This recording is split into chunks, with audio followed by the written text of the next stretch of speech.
Muy buenas tardes a todos, sean muy bienvenidos a esta nueva hora del Instituto Universitario de Investigación Ortega y Gasset, que hoy tiene una invitada realmente excepcional.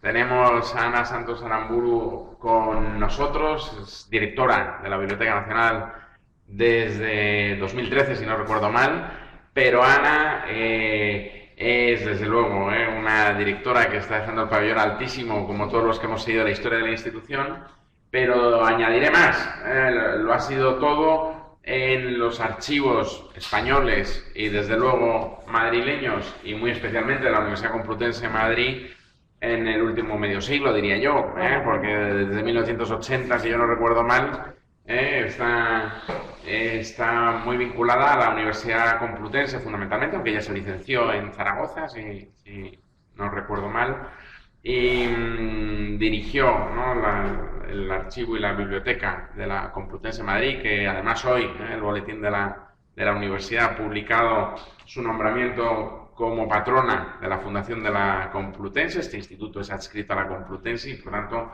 como complutenses no podemos celebrar este nombramiento más porque efectivamente es complutense de pura cepa y ha llevado el nombre de nuestra universidad por todo el mundo. Esa es la verdad, ¿no?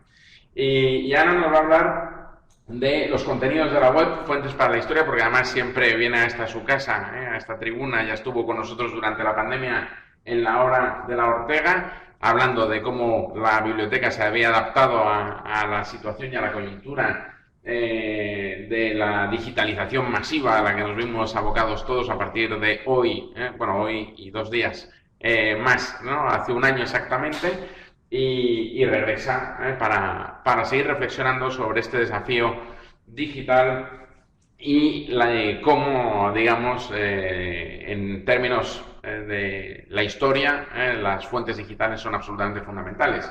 Ya saben nuestros alumnos en la comunidad FOM que yo soy historiador y he tenido la suerte de ser comisario en la Biblioteca Nacional de 2 exposiciones durante las funciones que Ana ha tenido diferentes responsabilidades, primero como directora de Relaciones Institucionales y Culturales, ¿no?, y ahora como directora de la biblioteca en sí mismos. Y la verdad que el trabajo de los profesionales de la biblioteca, y muy especialmente en el ámbito digital, ha sido realmente extraordinario en esta última década, diría yo, en relación con lo que yo he podido ver en mi propio quehacer como investigador y como comisario, ¿no? Porque recuerdo aquel primer inicial motor para buscar en la hemeroteca digital de la biblioteca, que tenía su truco y su clave, y bueno, la verdad que es un auténtico placer hoy trabajar en y con los fondos de la Biblioteca Nacional. Querida Ana, tuya es la tribuna. Pues muchísimas gracias al profesor López Vega, muchísimas gracias por invitarme a esta charla. Creo que la cámara está ahí, Sí, ahí. por mirar también Poquito, a todas las personas que estarán conectadas y agradecer muy especialmente a todos los que están aquí que hayan venido a esta charla. Cuando el profesor López Vega me planteó venir a la hora de la Ortega y un poco libre el tema, pero vi que realmente el máster es un máster universitario en cultura contemporánea, pues pensé que quizá les pudiera resultar de interés conocer el trabajo que está haciendo en estos momentos, ya llevamos años haciéndolo, pero especialmente ahora, que está haciendo la Biblioteca Nacional para preservar los contenidos de la web española. Un reto al que nos venimos enfrentando desde hace años con un optimista éxito. Todo es mejorable, pero yo creo que es fundamental en este momento saber que hay que conservar los contenidos de la web porque son las fuentes de nuestra historia. Y no solamente son las fuentes de nuestra historia, sino que es ahora mismo una información clave de presente para intentar comprender algunos de los complejos momentos que estamos viviendo. Yo reflexiono, soy bibliotecaria de profesión desde hace muchos años y me gusta reflexionar sobre la importancia de la preservación del conocimiento y qué ha significado esto a lo largo de la humanidad. Uno de mis maestros, al cual admiro profundamente, es el filósofo Emilio Lledó, que ha escrito mucho en relación con el valor de la permanencia de la palabra escrita.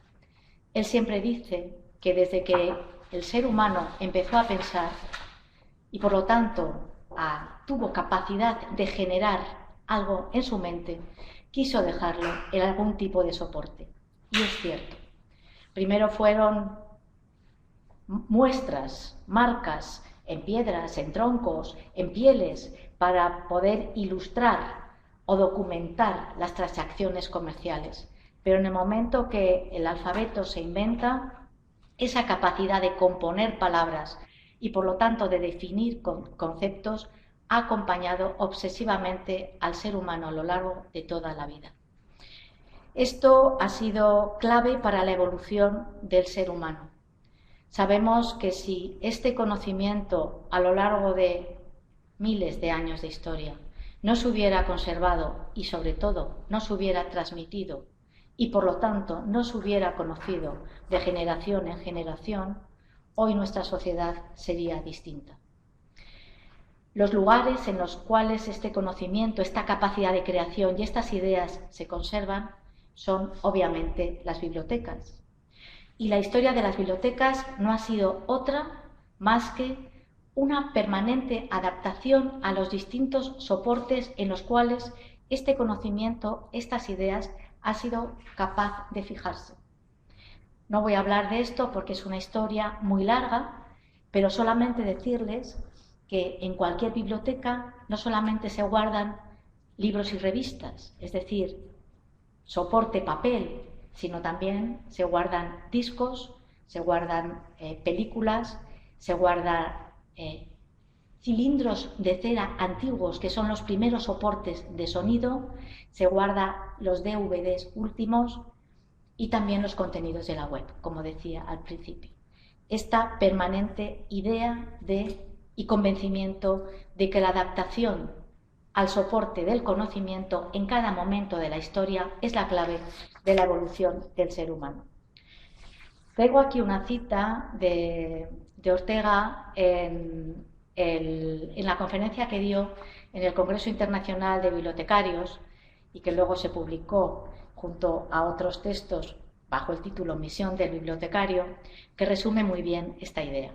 Y dice así: el hombre de hoy no empieza a ser hombre, sino que hereda ya las formas de existencia, las ideas, las experiencias vitales de sus antecesores y parte, pues, del nivel que representa el pretérito humano acumulado bajo sus plantas. Ante un problema cualquiera, el hombre no se encuentra solo con su personal reacción, con lo que buenamente a él se le ocurre, sino con todas o muchas de las reacciones, ideas, invenciones que los antepasados tuvieron. Por eso su vida está hecha con la acumulación de otras vidas. Por eso su vida es sustancialmente progreso. Y es cierto, por eso su vida es sustancialmente progreso.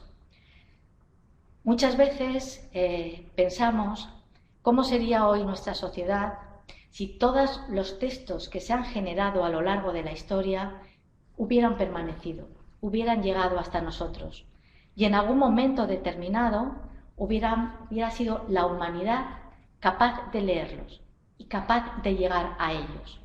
¿Qué hubiera sido si el conocimiento científico acumulado, por ejemplo, por la civilización árabe hubiera llegado a toda Europa en un momento diferente? Y eso, las personas que vivían en los distintos países lo hubieran podido leer y aprender con eso.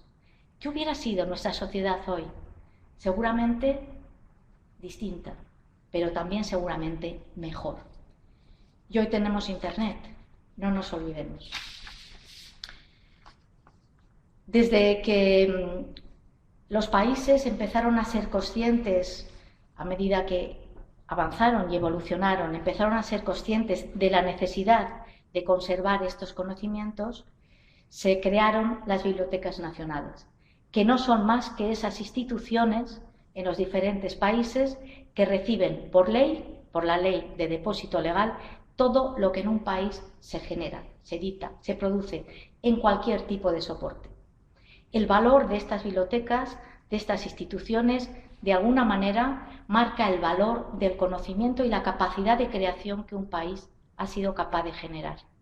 Y su historia es paralela y directamente relacionada con la solidez de la cultura de un propio país. Un país sujeto a cambios históricos importantes, a revoluciones o a modificaciones de su propio territorio, no pueden tener una buena biblioteca nacional, ni tampoco, por lo tanto, una cultura y un conocimiento en los cuales se puedan sentir realmente identificados.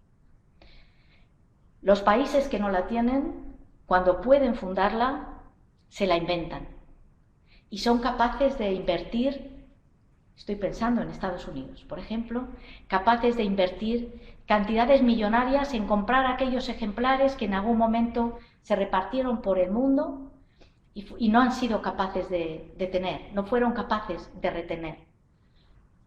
Pero claro, estos soportes, estos libros, estos manuscritos no se generan solos, son el producto de la cultura y la historia de cada uno de los países. Esto es muy importante tenerlo en cuenta. Y por eso las bibliotecas, como digo, desarrollaron la legislación de depósito legal, en concreto en España, desde el año 1716, después de la fundación de la Biblioteca Nacional por Felipe V.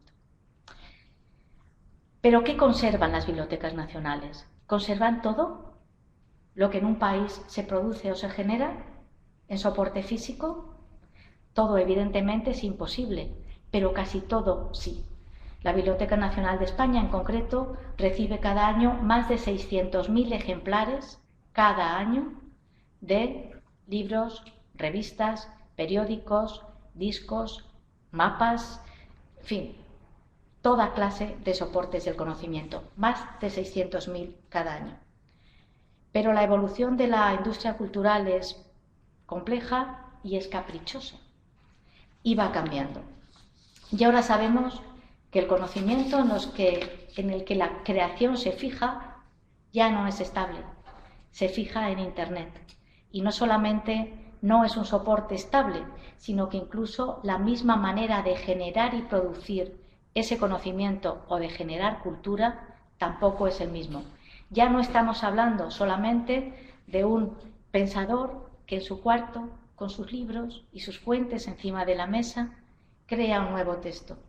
Estamos hablando en muchísimas ocasiones de un conocimiento compartido, de una inteligencia colectiva que va generando un nuevo conocimiento. Estamos hablando de una nueva manera de contar, que ya no es solamente escribir una novela o escribir una poesía. Estamos hablando de narrativas transmedias que utilizan diferentes soportes, diferentes medios para contar o narrar una historia. Estamos hablando de colegios, de institutos, de universidades, donde ya no se dan los apuntes o se usan solamente esos libros de texto o esos apuntes fotocopiados que antes se vendían en las librerías de las facultades. Ya no es eso. Hace falta y se genera con ese conocimiento compartido un nuevo conocimiento que hay que guardar. Esto y mucho más es Internet. ¿Pero qué guardar en Internet? ¿Podemos saber qué es hoy cultura? ¿Podemos saber qué es hoy el conocimiento que en un futuro va a tener valor o no lo va a tener? Decididamente no. Igual que no lo hemos sabido nunca, jamás en la historia, incluso aunque los libros en su momento se hubieran editado. Y pongo un ejemplo. Yo estoy segura que cuando Juan de la Cuesta editó por primera vez en el año 1605 la primera parte del Quijote, en esa edición rústica, con unos tipos ya desgastados y casi en un libro de una apariencia física que no llamaba la atención su lectura, no sabía que estaba editando la gran obra de la literatura universal en español. Por eso probablemente no conservó su manuscrito, el texto autógrafo escrito por Cervantes. Por eso quizá no le dio importancia. Hoy no sabemos cuál va a ser la cultura que va a tener un valor en el futuro, pero sí que sabemos que hoy se está produciendo y por eso hoy hay que guardarla. ¿Y qué hemos hecho en la Biblioteca Nacional? Pues intentar luchar contra esto que Vincent Cerf, uno de los padres de Google, llama la edad oscura digital. Esa amenaza que se cierne sobre el mundo lleva ya muchos años advirtiendo que en el momento que el software o el hardware se queden obsoletos, el mundo va a tener un apagón. Y desde luego las fuentes de la historia, es decir, todo lo que en estos momentos, en estos años, se está produciendo, habrá desaparecido. Y es cierto, esto es así. Por eso, desde hace años, a nivel internacional, una organización que se llama Internet Archive, con sede en California, se ha preocupado por advertir de esto a los países, por hacer lo que se llaman recolecciones, ahora explicaré en qué consiste esto, y conservar una parte importante, no toda, pero sí significativa, de los contenidos de la web a nivel internacional. Pero cada país tenemos nuestra responsabilidad, y España también la tiene. Y por eso en la Biblioteca Nacional de España, en el año 2015, pues impulsamos una norma, un real decreto, para tener la responsabilidad de conservar los contenidos de la web española, exactamente igual que tenemos la responsabilidad de conservar los libros que cada año se editan.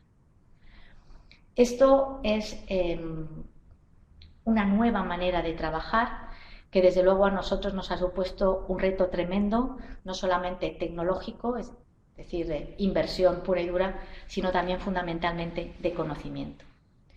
Gracias a esto, gracias a esta adaptación de la legislación de depósito legal físico a depósito legal electrónico, en la Biblioteca Nacional se están conservando, por supuesto, los libros electrónicos, las revistas electrónicas, pero también los contenidos de la web española.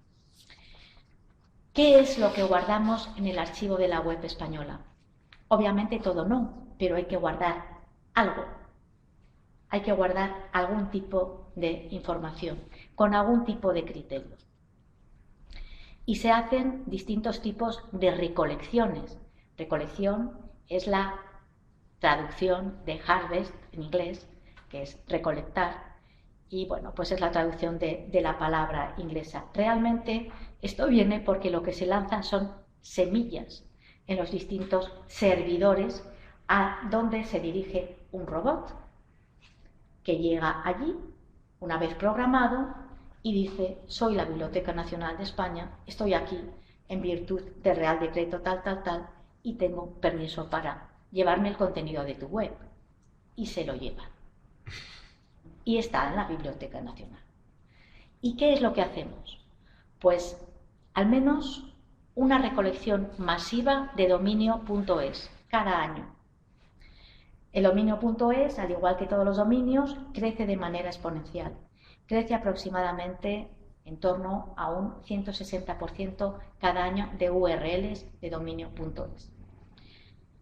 En concreto, el último rastreo que se hizo en el año 2020 es de 1.568.028.400 dominios.es. Se dice pronto. Esto nos da simplemente una foto fija de cómo es la web española en un momento determinado.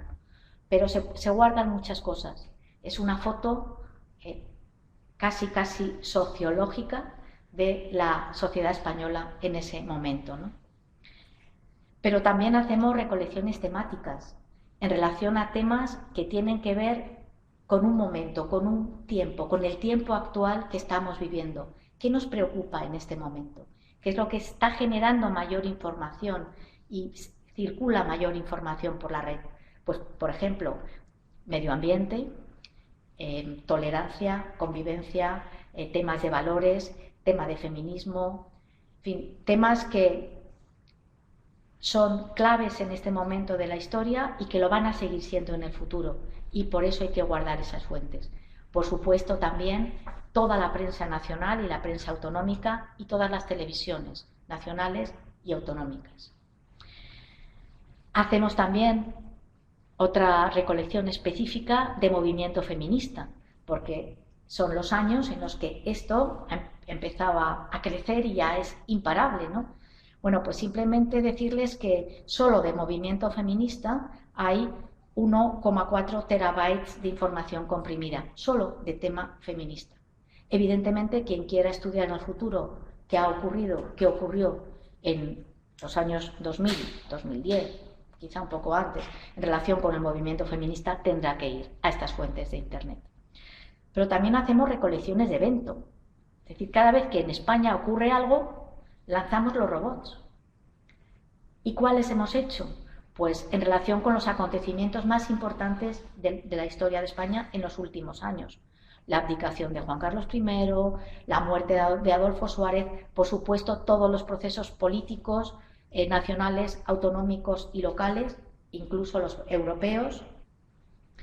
Hoy tendremos que lanzar una recolección en relación con las elecciones de la Comunidad de Madrid, o mañana o las no, pero bueno, habrá que hacer algo en relación con lo que ha ocurrido, porque esto es luego, va a ser ya, algo va a ser ya, y también hay acontecimientos de especial relevancia, por ejemplo, el tema del procés de política catalana lleva corriendo, yo creo que ya años, y no para de correr, y desde que estalló la pandemia lanzamos también otra recolección en relación con la epidemia, con el COVID, que tiene la módica cantidad de 69 terabytes de información comprimida y se han lanzado 5.437 semillas. ¿Qué hacemos aquí, en estos casos? En los casos que sabemos que es un hecho histórico realmente impactante para la sociedad. No podemos trabajar solos. Esto lo hacen los conservadores web, que son bibliotecarios, exactamente igual que hacían una bibliografía sobre un tema determinado, ahora rastrean la web y hacen sus listas, sus listados de URLs donde lanzar las semillas, pero solos no lo podemos hacer. Y lo hacemos en colaboración directa con las comunidades autónomas, pero también pedimos en muchas ocasiones colaboración popular, ciudadana. Tenemos formularios en la biblioteca donde nos puede decir una asociación, un colectivo, un grupo determinado que está generando información en relación con cualquier tema, y este de COVID ha sido muy significativo porque mucha gente se nos ha acercado diciendo: hoy en mi barrio estamos haciendo esto, está aquí en Internet, nos gustaría guardarlo y lo estamos guardando. Pero esto sabemos que sin duda va a ser una fuente fundamental de la historia y sabemos que si no lo guardamos va a desaparecer. También teniendo en cuenta que muchas cosas desaparecen, hay ocasiones en las que acuden a nosotros asociaciones que van a desaparecer y cuya web va a desaparecer. Si esto puede tener una información relevante, también lo conservamos. Por ejemplo, en Asturias había un archivo histórico minero que reflejaba perfectamente la evolución de la minería con fotografías históricas maravillosas de la minería en Asturias, desapareció y nosotros conservamos el archivo. Wikimedia, ya saben que desapareció. Lo que hicimos es pedir a Wikimedia que toda la información que tenía relación con España nos la pasase y también la guardamos. Esto se ha hecho además de intentando enfrentarnos a este reto que era complicado, con colaboración de otras bibliotecas nacionales europeas, fundamentalmente la Biblioteca Nacional de Francia y la Biblioteca Nacional de Australia, nos han ayudado mucho. Seguimos casi todas los mismos protocolos y utilizamos el mismo software para poder tener una normalización. De hecho, nos ayudamos también porque nos pedimos en ocasiones apoyo para temas concretos. Por ejemplo, Francia, cuando hay algún tema que tiene que ver con terrorismo, y me viene a la cabeza el atentado de Charlie Hebdo, hace unos años nos pidieron que recogiésemos en España el sentir de cómo eso se había reflejado en la prensa española, y lo hicimos y se lo mandamos, ¿no?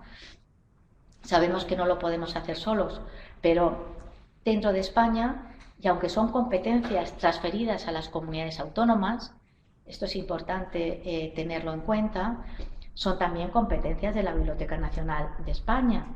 Pero claro, qué absurdo sería que este modelo se repitiese 17 veces en 17 comunidades autónomas. No solamente es una inversión económica tremenda, sino fundamentalmente una carencia de conocimiento y una lógica en cuanto al éxito y a la finalidad del propio proyecto. Si nos estamos ayudando y apoyando y buscando información entre países europeos, ¿cómo vamos en nuestras comunidades autónomas a que cada una se quede solo lo suyo, ¿no? Es absurdo. Desde las propias comunidades nos dicen qué es lo que quieren conservar, que habitualmente son sus sitios web locales, de sus gobiernos o de sus asociaciones, es su prensa local, su prensa autonómica o temas de relevancia para determinadas comunidades autónomas en determinado momento. Todo esto se conserva en la Biblioteca Nacional de España, pero desde todas las comunidades autónomas, desde las bibliotecas regionales de todas las comunidades autónomas, tienen acceso, al igual que se tiene desde la Biblioteca Nacional de España. Esto ha sido un reto, pero sabíamos que lo teníamos que hacer, porque esto hubiéramos entrado, de hecho ya hemos perdido mucho en la edad oscura digital de no haberlo conservado. Esto nos lleva a pensar y nos lleva a seguir reflexionando cómo acceder a esta gran masa de información que en estos momentos supera los, voy a decir, aproximadamente los 650 terabytes de información comprimida. Una gran masa de información. ¿Cómo manejarla? Bueno, pues estamos en contacto con algunos centros de supercomputación para que nos ayuden fundamentalmente a indizarla y que se pueda recuperar bien. Ahora se puede recuperar a través de terminales de la Biblioteca Nacional, pero no es fácil la recuperación, hay que saber exactamente qué estás buscando, qué buscas, ¿no? Queremos una indización rápida tipo Google que nos permita relacionar una información con otra y esto tiene una enorme potencia. No sabemos muy bien todavía para qué, pero de entrada ya para todos los trabajos que tienen que ver con inteligencia artificial, con procesamiento del lenguaje natural. Y también sabemos ya que es un reflejo de la sociedad española en un momento determinado. ¿Por qué? Pues porque se están guardando cosas como, por ejemplo, y les puede parecer curioso, los memes. ¿Y por qué guardamos los memes?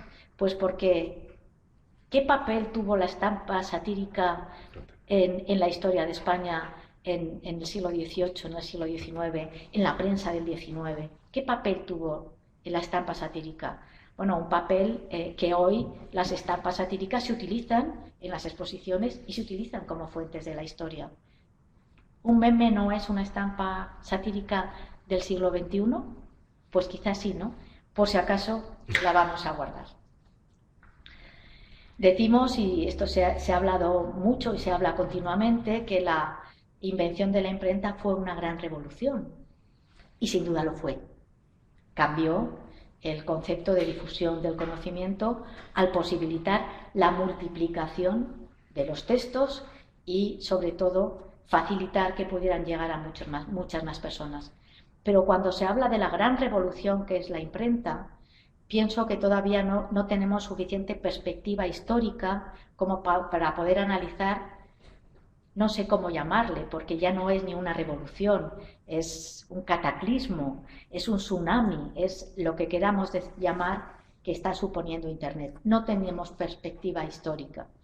La imprenta fue una gran revolución, pero no olvidemos que tuvieron que pasar muchos años hasta que la imprenta llegase a los distintos países y tuvieron que pasar muchos años más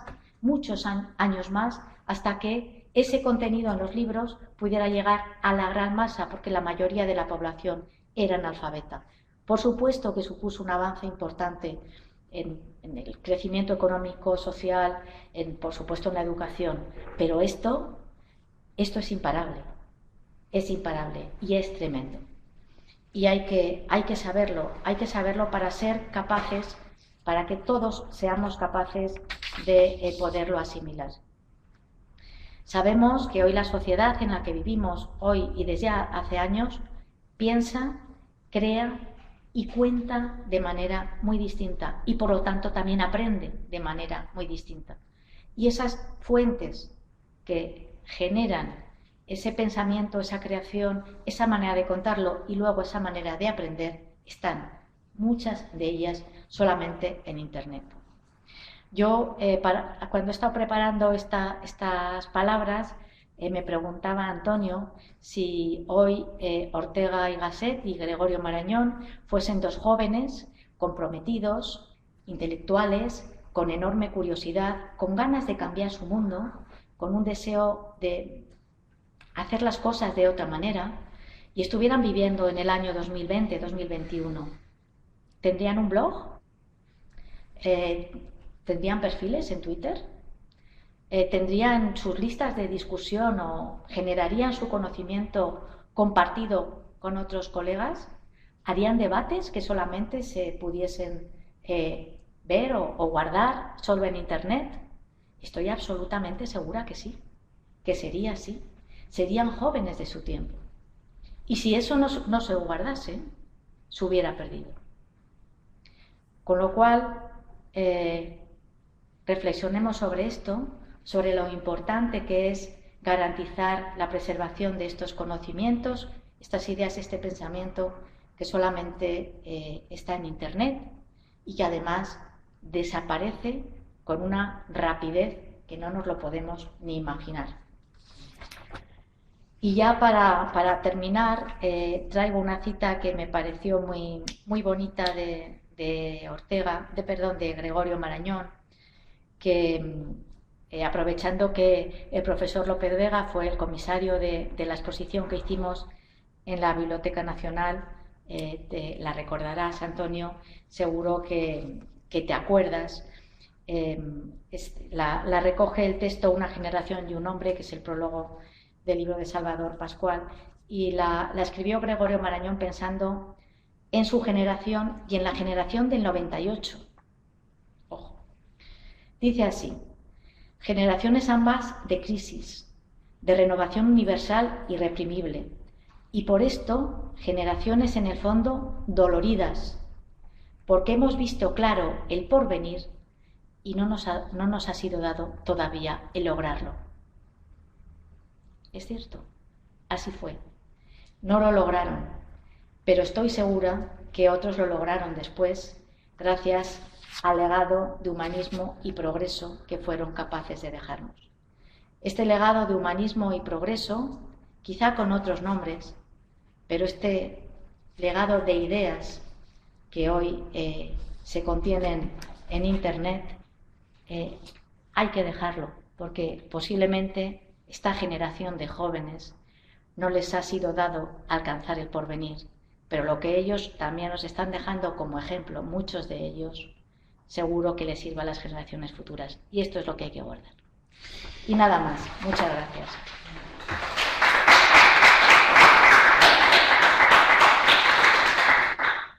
Bueno, la ovación es cerrada también digitalmente. Te diré que realmente, como les anunciaba, es un auténtico privilegio escuchar las reflexiones de la directora de la Biblioteca Nacional. De verdad, querida Ana, esta reflexión que nos has ofrecido a propósito del cambio de paradigma que Internet ha ofrecido no solo en el modo de comprender la cultura y el conocimiento, sino de comprender al ser humano en sí mismo, con todas esas reflexiones que has hecho a propósito de ese contenido, ¿no? que observamos en el conocimiento que vierte la propia red a través de los dominios con unas cifras sencillamente intimidatorias e inundatorias, ¿no? y el servicio que nos presta, iba a decir los investigadores, pero en realidad la humanidad, ¿no? Instituciones como la que tú diriges, es realmente imprescindible, ¿no? Además,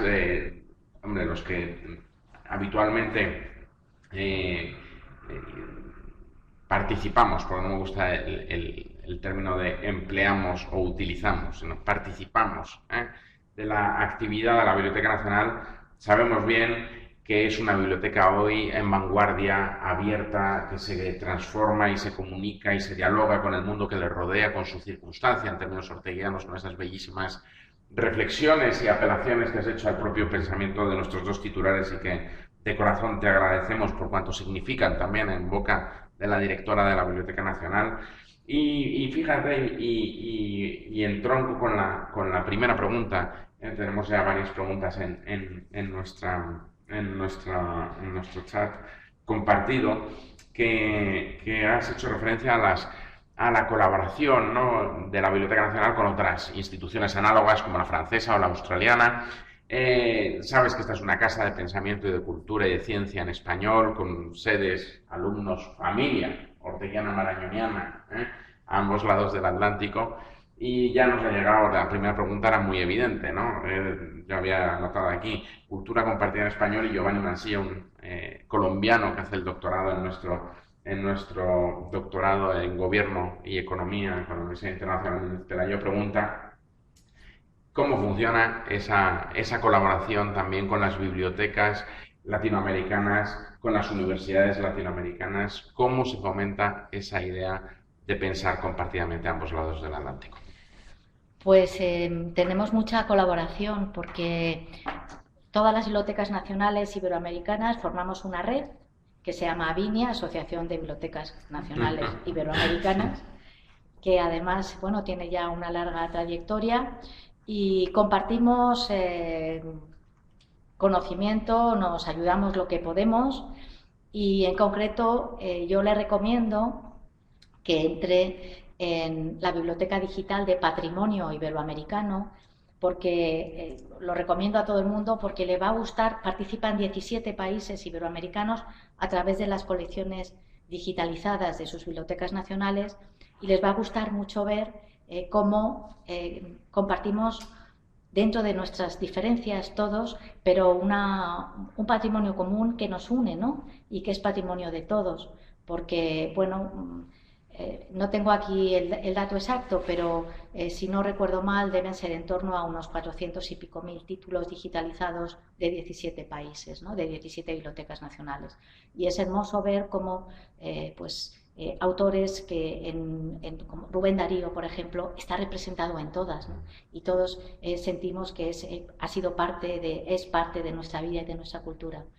Esto en cuanto a lo que es la proyección más de la colección digitalizada. En cuanto a esto del depósito legal electrónico, las bibliotecas iberoamericanas, las bibliotecas nacionales van con un poco más de retraso.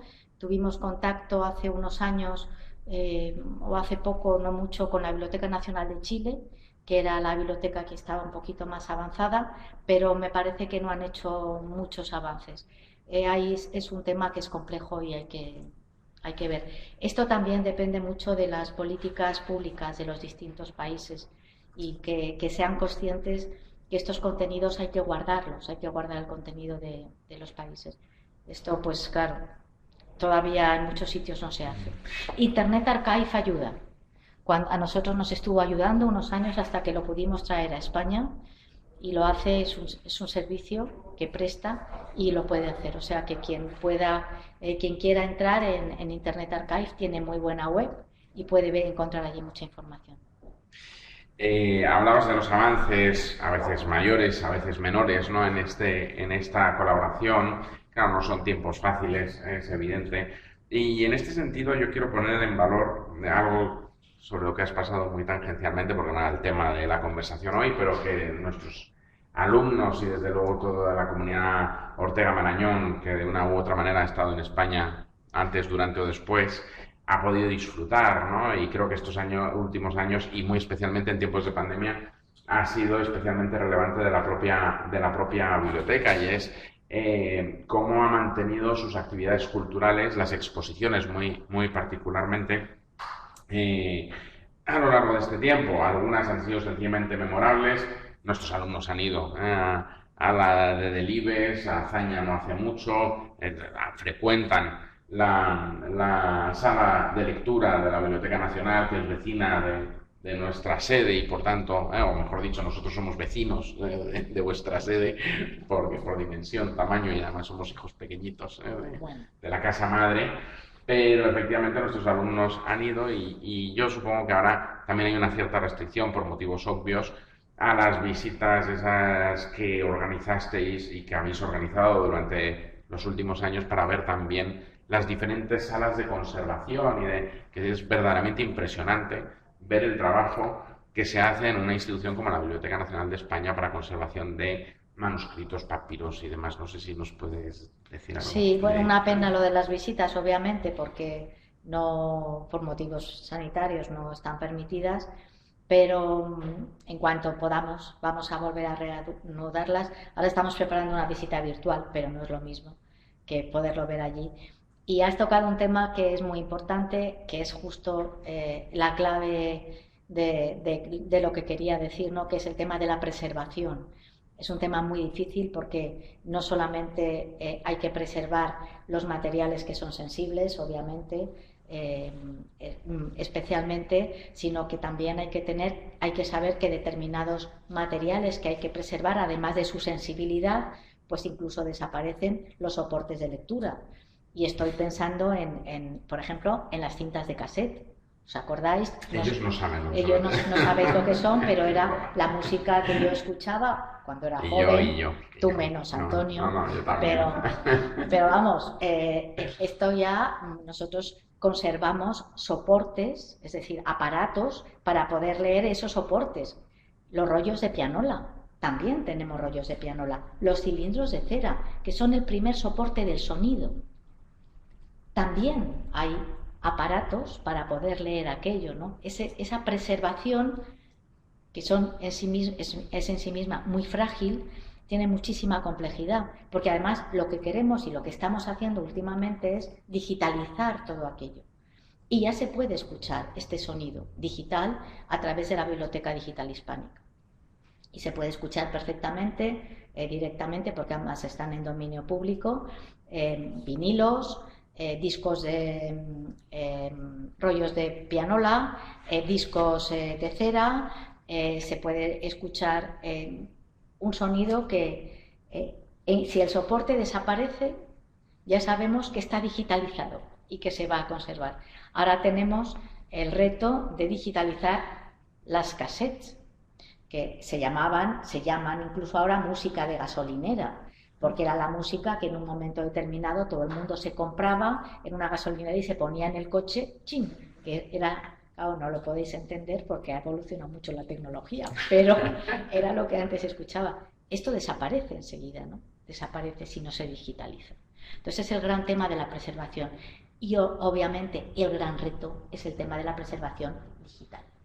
O sea, toda esta masa de información de la que estamos hablando y la gran, enorme, que es todavía muchísimo mayor, cantidad de información digitalizada producto de la digitalización de las colecciones, la preservación digital exige al menos 2 copias, porque puede haber un desastre y aquello puede desaparecer. Y es un tema muy complejo y es un tema sobre todo que necesita muchísima inversión económica. Tienen un archivo y un fondo también extraordinario y vinculado a esta casa, que es el Archivo de la Palabra, donde podéis escuchar a Ortega y a Marañón, entre otros, sí, hablando en conferencias y demás, y también ya se puede hacer en abierto. Lo que no tenga derechos de autor y esté en dominio público se puede oír en abierto, y lo que no hay que ir allí, pero también se puede oír. Una pregunta más difícil que hace Lázaro Oller, a propósito de la generación de memes. Pregunta: ¿qué criterios sigue la Biblioteca Nacional para decir qué memes se guardan y cuáles no? Ya sabía yo que uno de los memes iba a tener su cosa, por eso lo he dicho. No pues a ver, como os decía, cuando se hacen recolecciones temáticas, o sea, no se guarda todo, obviamente, pero hay que guardar un poquito de cada cosa. Por ejemplo, de la COVID, sabéis que en cuanto a esta epidemia, pues todos recibimos en nuestros móviles montones de cosas que además se crean con una inteligencia y una rapidez que es increíble. Bueno, pues guardamos unos pocos, pero tiene que ser algo en relación con algún acontecimiento importante. ¿Y el criterio para elegir este sistema, no? ¿Es aleatorio o es...? El criterio lo siguen los conservadores web de la Biblioteca Nacional, que son bibliotecarios especializados en este tema, y bueno, van guardando, digamos, una muestra de lo que cada momento se genera. Todo, obviamente, no se puede guardar. Al igual que otro material, que ahora mismo estamos guardando, porque este es objeto además de depósito legal físico y también el electrónico, son los videojuegos. Los videojuegos son una muestra de la cultura de nuestro momento. Ahí detrás hay una creación, por supuesto, artística, hay musical, hay un guión. Bueno, hay videojuegos que son maravillosos en sí mismos, es un producto cultural y hay que guardarlo. ¿Qué pasó? Que a través de la legislación de depósito legal, física, tradicional, no se depositaban casi. Nos reunimos con las asociaciones y pedimos que voluntariamente nos depositasen. Bueno, pues nos lo donasen, ¿no? Videojuegos históricos que ya no se usan, ya no están en ningún sitio, más que en las casas de algunas personas, ¿no? Bueno, pues en menos de un mes hemos recibido donaciones de distintas personas a las cuales les aprovecho para darles las gracias públicamente de más de 400 videojuegos que no teníamos. Eso lo guardamos. Y guardaremos también el día que podamos no sé ya ni cómo se llaman, para poder jugar con esto. Pero claro, también habría que guardar los videojuegos y hay que guardar que solamente están en línea. Pero solamente los que se editen en España. No los que se editen en Singapur, sino solamente los editados en España. Esto lo hacen todos los países y que pueden hacerlo. Francia, por ejemplo, lo hace muy bien. Pregunta Emma Toledo, ¿cómo considera que será la Biblioteca Nacional en las próximas décadas? ¿Cuáles son los principales retos que debe abordar la institución y una institución que afronta, digamos, la conservación de un producto, entre comillas, que no me gusta tampoco el término, que es móvil y digamos, dúctil, ¿no? Dúctil, móvil, cambiante y sobre todo inesperado. Porque si a nosotros nos dicen, a mi generación nos dicen hace unos años, pocos, que en la Biblioteca Nacional se iba a tener que hacer esto. Yo soy bibliotecaria hace casi 40 años. Jamás me lo hubiera creído. ¿Estáis locos? ¿Cómo vamos a guardar esto? Si esto es, ¿para qué vale, no?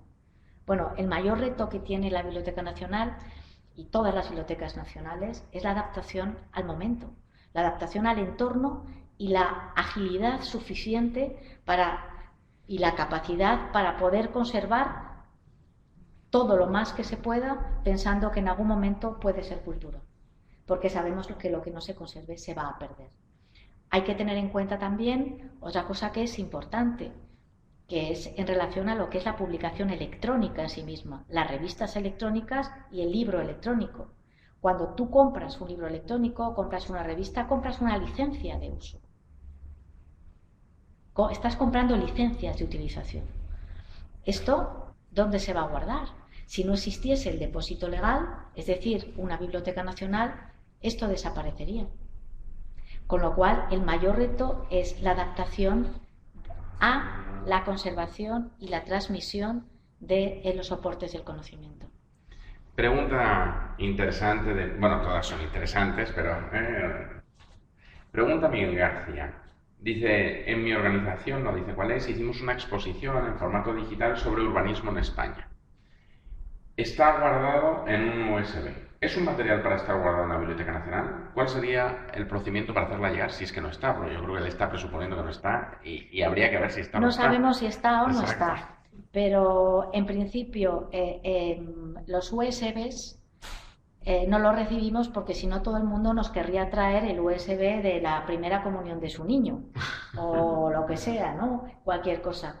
Lo que hacemos es guardar lo que son, digamos, sitios, por entendernos, con dominio.es. Si en algún momento, por ejemplo, este USB está en un servidor, está en internet en un servidor, y se hace una foto de la web, está en dominio.es, se va a guardar. Si en algún momento... o sea que igual está ya. Igual está, depende del momento. Si en algún momento Está confirmando que sí, que estuvo en internet. Vale, pues si está en internet, ha estado en un momento determinado, se ha guardado la web española, todos los años se guarda al menos una vez, con lo cual ese año, el año que sea, estará. Pero si en algún momento determinado hablamos de arquitectura y es difícil hilvanarlo, pero vamos a suponer que hay un terremoto o que va a haber un terremoto y que hay que guardar toda la información sobre edificios porque iba a desaparecer. igual que hemos hecho con COVID, o hemos hecho con feminismo, o estamos haciendo con medio ambiente, y con temas que son candentes en un momento de la sociedad, se va a hacer específicamente y se le va a pedir, oye, tráenosla, porque este tema es trascendente para el año 2011. Y si no está aquí, se va a perder. O sea, que hay gente que sí que nos trae o nos dice, esto está en un servidor, guardadlo y lo hacemos, si es un tema que tiene importancia. Bueno, eso nos llevaría a otro debate, que es lo relevante y que no, pero esto es imposible de decidir. Pregunta José María Pajón, y alguna experiencia tenemos, y seguro que tú también la conoces, en esta casa a propósito de lo siguiente. ¿Hay algún proyecto para guardar, él dice, fuera de la Tierra, del planeta, el legado cultural de la humanidad? Uy, no tengo ni idea. A nosotros nos ha llegado sí. para lo del Polo Norte, ¿no? Sí. Que supongo que a vosotros también. Cuenta eso que es muy interesante para que ellos lo... A esas ideas del Polo Norte, pero vamos, estamos en lo de siempre. ¿Qué se guarda, Antonio? ¿Qué es la clave? Hay también un proyecto internacional que se llama World Digital Library, que es Biblioteca Digital Mundial, que nos piden a los distintos países qué es lo más importante de la cultura española. Y vamos mandando cosas. Cada año, según lo que vean, van pidiendo. Y van pidiendo a todos los países y lo guardan. Y no sé si será lo que vaya a ir al Polo Norte, a través de del sitio ese super no sé qué.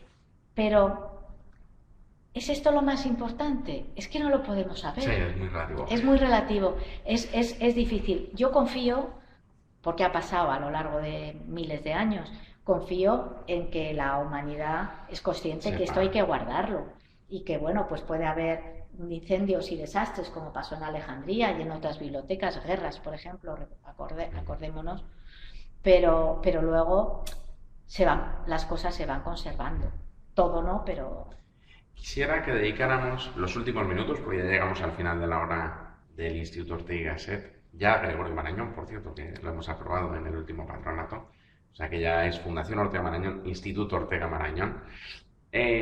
A propósito de algo que has dicho a lo largo de tu intervención sobre uno de los temas de nuestro tiempo, sin duda el feminismo, estamos en el mes de marzo, Día Internacional de la Mujer, todas nuestras invitadas del mes de marzo sois mujeres, y esta fue la residencia Señoritas, donde las primeras universitarias españolas, digamos, se formaron. Claro, desde una perspectiva de la cultura, el universo femenino, llamémosle, entre comillas, la alta cultura, ha estado negado durante siglos y siglos y ocultado, pero seguro que en las bibliotecas y en los fondos que conservamos hay ese rastro que los investigadores buscamos sobre la presencia femenina, que es al menos la mitad de la humanidad a lo largo de los siglos. ¿Cómo está poniendo en valor la Biblioteca Nacional este legado? Con esto llevamos, y te agradezco de verdad mucho la pregunta, porque llevamos años siendo muy conscientes de este problema y muy comprometidos para visibilizar el legado de las mujeres, ¿no? Los datos que manejamos son tremendos en los libros de texto que se estudian en colegios e institutos. Aproximadamente un 92% de escritores son hombres y el resto, es decir, un 7%, son mujeres. Esto realmente el número es menor, pero no lo es en esa proporción. Y por eso hacemos varias cosas. En primer lugar, cada año publicamos la lista de escritores y de escritoras que aparecen en dominio público. Es decir, que han pasado 80 años desde su muerte y por lo tanto su obra ya está libre de derechos y se puede acceder, descargar y, lo que es más importante, reutilizar para otros fines, los que se quieran. Allí aparecen muchas mujeres, desconocidas o muy poco conocidas. Y estas mujeres las tenemos en una web específica con su obra digitalizada detrás. Pues estamos descubriendo cosas maravillosas, como por ejemplo María Domínguez, la primera alcaldesa socialista de un pueblo de Aragón pequeñísimo que creo que se llama Gallur, si no me equivoco, o Fuentejalón, uno de los dos, bueno, un pueblo pequeño de Aragón. Llegó a ser alcaldesa por mérito propio, porque era una mujer analfabeta de padres muy humildes, estudió, se empeñó en estudiar y nos ha dejado libros escritos. Y están en la Biblioteca Nacional y están digitalizados allí, ¿no? Por supuesto, todas las que tuvieron que publicar con nombre masculino, con seudónimos, están todas allí. Ahí está su obra. Luego nos inventamos, hace 5 años, así por las buenas, el Día de las Escritoras, junto a una asociación feminista, Igualdad de la Mujer en la Cultura, Clásicas y Modernas, y la Federación de Mujeres Directivas y Empresarias, y hacemos lecturas de escritoras en la Biblioteca Nacional, por supuesto, pero luego en todas las instituciones que se suman. Cada año se nos suman cientos y cada vez son más instituciones públicas las que un día al año leen solamente a mujeres. Hasta las librerías se han sumado y hacen el escaparate solamente de escritoras, ¿no? Y luego hacemos actividades continuamente. Ahora, por ejemplo, está Concepción Arenal, que les invito a todos a verla, que una mujer, una pensadora de primera línea, casi desconocida, y que, bueno, pues esto da oportunidad de poderla descubrir. Afortunadamente la situación ahora es mejor, ahora sí que hay escritoras que pueden publicar sin los problemas y las dificultades que antes había, ¿no? Pero realmente quien lo hizo en su momento no solamente tenía unas dotes importantes, un importante valor artístico, una capacidad de creación importante, sino fundamentalmente una valentía y un coraje que es digna de admirar y desde luego reconocerla y valorarla, porque han sido las que nos han ido abriendo camino. Me parece que es un broche de oro para esta hora del Instituto Universitario de Investigación Ortega y Gasset, Gregorio Marañón. Además, una institución que ha tenido ya varias directoras de la Biblioteca Nacional, recordar a Rosa Regás también, y que acaba de nombrar a una presidenta del patronato que es escritora. Elvira Lindo la semana pasada ha sido nombrada presidenta del patronato de la Biblioteca Nacional, una de nuestras escritoras más populares y celebradas. Su último libro la tendremos seguramente en la Hora de la Ortega en algún momento antes de final de año. Estamos buscando el hueco en la agenda. Un libro realmente tiernísimo y maravilloso, ¿no? O sea que, querida Ana, querida directora, ha sido un placer escucharte esta tarde. Muchísimas gracias, Creo que todos hemos disfrutado muchísimo y ya sabes que esta es siempre tu casa. Muchas gracias. Así me encuentro, así que muchas gracias. Gracias.